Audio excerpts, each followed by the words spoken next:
Hola artistas en potencia, bienvenidos a otro video de Rani Draws, donde dibujar es más fácil y divertido de lo que parece.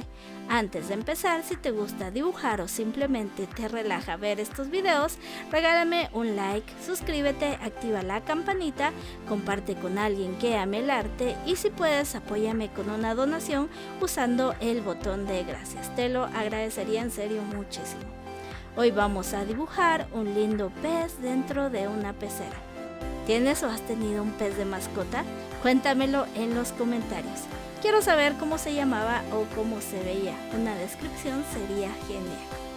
Dato curioso, aunque parezcan simples, los peces de acuario pueden reconocer a su dueño y algunos hasta aprenden trucos simples con entrenamiento. Por eso cuando te digan que tienen memoria de pez porque no pueden recordar nada es completamente falso. Son animales bastante inteligentes.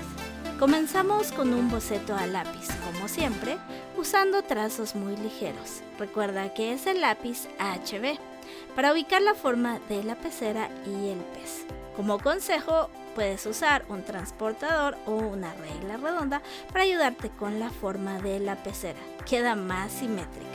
Este dibujo es completamente a lápiz, así que nos enfocaremos en el sombreado y la textura. Para simular el agua puedes utilizar líneas curvas y suaves dentro de la pecera y puedes hacer pequeños círculos para crear las burbujas. Se ven muy lindas.